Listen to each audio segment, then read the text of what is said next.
Welcome to Unique Study Point. आज हम लोग कुछ नया बेसिक्स देखते हैं इसमें। ठीक है, तो एक्सरसाइज 1.4 को अगर करना है तो कुछ कॉन्सेप्ट को हम लोग जान लेते हैं। ठीक है, चलिए देखते हैं ये थ्योरम क्या कहती है। ठीक है, तो इस थ्योरम को समझने के लिए सबसे पहले हम कुछ बेसिक्स को जान लेते हैं। जैसा कि आप क्लास 9th में आप लोग पढ़ चुके हो। ठीक है, तो 9th क्लास में आप लोगों ने पढ़ा होगा। ठीक है, रेशनल नंबर्स में ही आपने पढ़ा होगा टर्मिनेटिंग, नॉन टर्मिनेटिंग। ठीक है, उसी से थोड़ा हम डिस्कस कर लेते हैं। उसके बाद से आपको ये थ्योरम्स को समझाएंगे। ठीक है, तभी से आपके लिए क्लियर, आसान से समझ में आ जाएगा।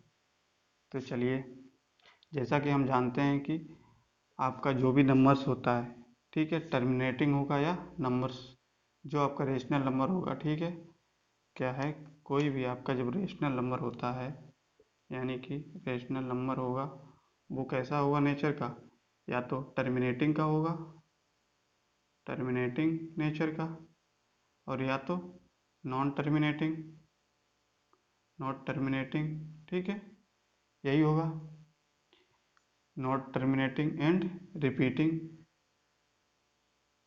इस टाइप से हो सकता है।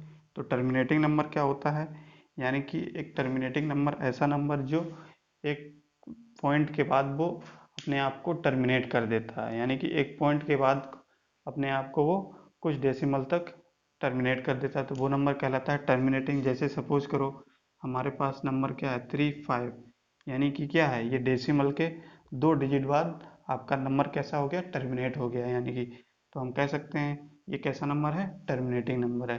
तो नेक्स्ट हम देख लेते हैं नॉन टर्मिनेटिंग एंड रिपीटिंग। तो नॉन टर्मिनेटिंग एंड रिपीटिंग का मतलब क्या है, यानी कि ऐसा नंबर जो एक पॉइंट के बाद आपका नंबर रिपीट होगा, और वो क्या होगा, नॉट टर्मिनेटिंग, यानी कि वो टर्मिनेट नहीं होगा बट वो चीज़ रिपीट होती रहेगी। जैसे सपोज करो हम एक नंबर ले लेते हैं 133। ठीक है, तो ये क्या है, आपका टर्मिनेट नहीं हो रहा है, ये 33 रिपीट होता जा रहा है, यानी कि इसको हम इस तरीके से लिख सकते हैं। ठीक है, वार के फॉर्म में, यानी कि जो भी नंबर बार बार रिपीट होता है उसको हम 1.3 के वार में लिख सकते हैं। ठीक है, तो ये नंबर जो होते हैं वो क्या होते हैं, ये नंबर होता है आपका नॉन टर्मिनेटिंग एंड रिपीटिंग। ठीक है, तो इसी कॉन्सेप्ट को हम लोग थोड़ा और अच्छे से समझ लेंगे। जब इस कॉन्सेप्ट को अच्छे से समझते हैं तभी हम बता सकते हैं कि थ्योरम और आसानी से हम लोगों को अच्छे से समझ में आ जाएगी। जैसे हम मानते हैं कि कोई टर्मिनेटिंग नंबर है आपका। ठीक है, तो टर्मिनेटिंग नंबर क्या, हम सपोज करो यही नंबर ले लेते हैं 1.35। ठीक है, अगर टर्मिनेटिंग नंबर है तो इस टर्मिनेटिंग नंबर को अगर हमको रेशनल नंबर में बनाना है, यानी कि पी अपॉन क्यू के फॉर्म में बनाना होता है, तो क्या करते थे, जो भी नंबर है उसको क्या करते हैं, पी अपॉन क्यू के फॉर्म में बनाएंगे। तो पी अपॉन क्यू फॉर्म में बनाने के लिए क्या करते हैं, पॉइंट की जगह पे क्या करते हैं, 2 जीरो इधर बढ़ा लेते हैं, डेसिमल के बाद जितने भी डिजिट इधर हैं उतने डेसिमल के बाद आपका जीरो लग जाता है। ठीक है, तो हम कह सकते हैं ये नंबर जो क्या है, पी अपॉन क्यू के फॉर्म में हो गया है। जब आपका पी अपॉन क्यू के फॉर्म में जब नंबर हो गया है, तो इस केस में क्या होगा, हम लोग इसको देखते हैं। एक और कोई नंबर ले लो, सपोज करो 1.25। ठीक है, तो अगर ये नंबर ले लिया हमने, तो इस केस में भी क्या है आपका, इसको एक और डिजिट ले लो सपोज, तो इसको क्या लिखोगे, 1 0 0 0। जब इसको पॉइंट हटाओगे तो यही लिख सकते हो। ठीक है, 1251 0 0, इस तरीके से लिखा जा सकता है। अब इस चीज़ को हम लोग एक चीज़ देखते हैं कि जो भी आपका क्यू का टर्म है, यानी कि जो डिनोमिनेटर का टर्म है, उसके अगर फैक्टर हम लोग की करें तो क्या होगा। तो फैक्टर जब करते हैं तो ये क्या, इस तरीके से क्या हो जाएगा, 25, 5 और ये 5, यानी कि तो हमने देखा तो इसके फैक्टर्स क्या क्या होते हैं, 2, 2 × 5 × 5, इस टाइप से होके। ऐसे ही अगर कोई नंबर इसका सपोज करो, इसके डिनोमिनेटर का अगर हम फैक्टर करते हैं तो इसके फैक्टर भी क्या हो जाएंगे, इसको भी अगर फैक्टर करेंगे तो क्या हो जाएगा, ये देखिए 1 2 और 5, इसका हो जाएगा 5, यानी कि 25, 5 यानी कि 1। तो हमने इसमें देखा तो इसके फैक्टर्स क्या आए हैं, 2 2 2, 5 × 5 × 5। ठीक है, अब इस फैक्टर को हम लोग इस तरीके से लिख सकते हैं, 2 पे पावर 2 × 5 पावर 2। ठीक है, ऐसे ही इसमें लिख सकते हैं 2 पावर 3 और 5 पावर 3 इस तरीके से लिखा जा सकता है। ठीक है। अब अच्छा, इसमें हम लोगों ने क्या एक देखा है कि जो भी आपका टर्मिनेटिंग नंबर दिया होता है, अगर उसको पी अपॉन क्यू की फॉर्म में लिखा जाता है, तो उस केस में हम अगर डिनोमिनेटर जो कि क्यू है, क्यू का अगर फैक्टर्स करते हैं, तो फैक्टर्स करने पे हम लोग क्या देखते हैं कि जितने भी फैक्टर्स आते हैं, ठीक है, वो या तो आपका 2 या 5 होगा। यानी कि जितने भी फैक्टर्स आपके होंगे 2 या 5 होंगे। दिख रहे हैं कि नहीं? यानी कि 2 और 5 के अलावा कोई भी फैक्टर्स आपका इसमें एग्जिस्ट नहीं करेगा। कब? जब आपका टर्मिनेटिंग नंबर होगा, उसका अगर फैक्टर करते हैं डिनोमिनेटर का, तो 2 और 5 के केस में ही आपका ये नंबर आएगा। तो ये नंबर कैसा है? टर्मिनेटिंग। ठीक है, इतना हमने समझ लिया। अब इसी चीज को हम लोग क्या करते हैं, एक थ्योरम के हिसाब से समझते हैं। जैसे इन्होंने क्या कहा है, अगर अब ये चीज क्या है टर्मिनेटिंग, तो टर्मिनेटिंग कब होती है? जब आपका नंबर 2/2n × 5 पावर m इस फॉर्म में होगा। ठीक है, क्या q equals to 2n × 5 power m, यानी कि डिनोमिनेटर इस फॉर्म में होगा। तो अगर हम देखते हैं कि डिनोमिनेटर इस फॉर्म में आता है, तो हम कह सकते हैं ये दिया हुआ नंबर कैसा है? टर्मिनेटिंग नेचर का है। ठीक है, तो इस तरीके से अच्छा इसको हम लोग समझ लेते हैं कि जो थ्योरम दी है आपकी, अब इसको समझते हैं। देखिए, let x equals to p upon q be a rational number such that prime factorization of q is form of 2 power n and 5 power m। ठीक है, n and m are non negative integer, then n has a decimal expansion which terminating. यानी कि कहने का मतलब क्या है, अगर कोई नंबर आपका दिया गया है p अपॉन q के फॉर्म में, ठीक है, तो ये तो क्या है, पी अपॉन क्यू के फॉर्म में दिया है, तो ये कोई पी अपॉन क्यू के फॉर्म में दिया गया है। ठीक है, इसका अगर हम क्या करते हैं, दैट फैक्टराइजेशन ऑफ क्यू, यानी कि हम क्या करें, अगर क्यू का फैक्टर करें, अगर फैक्टर करते हैं, तो is form of 2 power n into 5 power n, 5 power m। ठीक, तो जब फैक्टर करते हैं क्यू के, तो उस केस में हम लोग क्या देखते हैं कि 2 पावर n और 5 पावर m अगर आता है, ठीक है, तो n और m are the non integer. लेकिन इस केस में क्या है, n और m जो होंगे वो नॉन नेगेटिव होंगे। नॉन नेगेटिव का मतलब क्या है, आपका जो भी नंबर्स होगा उसकी पावर वो नेगेटिव में नहीं होगी, उसकी पावर कैसी होगी? पॉजिटिव में होगी। ठीक है, तो हमने देखा। तो इस तरीके से अब ये क्या कहती है कि अगर ये चीज़ फॉलो हो रही है, तो इस केस में आपका जो दिया गया नंबर्स होगा वो कैसा होगा, जो भी डेसिमल एक्सपेंशन होगा वो कैसा होगा? टर्मिनेटिंग नेचर का होगा। ठीक है, तो ये टर्मिनेटिंग नेचर का हो जाता है। अब ये चीज़ आपको आसानी से समझ में आ गई। ठीक है, तो एक्सरसाइज 1.4 को हम लोग इसी तरीके से क्वेश्चन को सॉल्व करेंगे। ठीक है, उसमें क्या होगा, आपको डिवाइड करके नहीं देखना है, यानी कि आपको ये नहीं देखना है कि उसको डिवाइड कर दिया फिर देखेंगे कि ये टर्मिनेट हो रहा है या नहीं हो रहा है। ठीक है, तो वो आप पिछले क्लास में आप लोग करते आए, तो अब वो चीज़ हम लोग नहीं करेंगे। अब हम क्या करेंगे, विदाउट उसको डिवाइड किए हम बता सकते हैं कोई भी नंबर कि ये नंबर दिया हुआ टर्मिनेटिंग नेचर का है या नॉन टर्मिनेटिंग नेचर का। ठीक है, चलिए, तो इसी थ्योरम के बेस पे आपका एक एक्सरसाइज 1.4 है, उसका क्वेश्चन नंबर फर्स्ट जो है, ठीक है, इसी बेसिस पे आपका दिया गया है।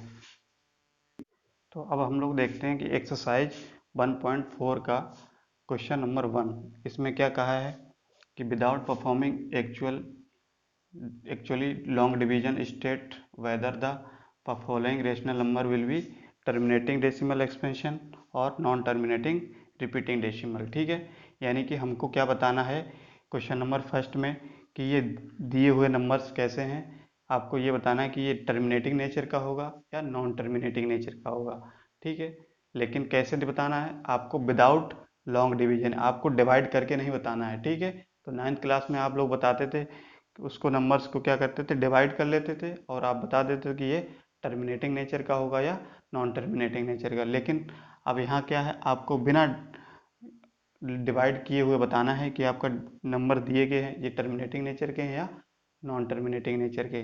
तो हमने अभी पढ़ा था एक थ्योरम, ठीक है, तो उसमें क्या करते थे कि जो भी नंबर्स होता था पी अपॉन क्यू के फॉर्म में, ठीक है, तो हम वहाँ पे क्या करते थे, क्यू वाला जो टर्म होता था उसको जो है हम कर देते थे उसके फैक्टर्स। ठीक है, तो फैक्टर्स जब करते थे तो हम लोग वहाँ देखते थे कि फैक्टर्स जो भी आते थे 2/n इंटू 5 पावर m के फॉर्म में आते थे। अगर 2 power n into 5 power m के फॉर्म में आएंगे तो वो नंबर्स क्या कहलाएंगे, आपके टर्मिनेटिंग नेचर के। अगर ये नंबर नहीं आएंगे तो वो क्या के नंबर कहलाएंगे, नॉन टर्मिनेटिंग नेचर के। ठीक है, तो इसी कॉन्सेप्ट पे हम लोग आप ये क्वेश्चन फर्स्ट करते हैं। ठीक है, चलिए क्वेश्चन नंबर फर्स्ट का फर्स्ट पार्ट हम लोग करते हैं। जैसा कि हम लोगों को पता है कि P अपॉन Q के फॉर्म में दिया गया है ये नंबर्स, तो उस केस में हम लोग क्या करेंगे, Q को क्या करते थे, 3 2 5 है ये, Q को हम लोग क्या करेंगे, इसके फैक्टर्स करेंगे। तो इसके फैक्टर्स कैसे करते हैं आप लोग जानते हैं, इसको फैक्टर्स करिए।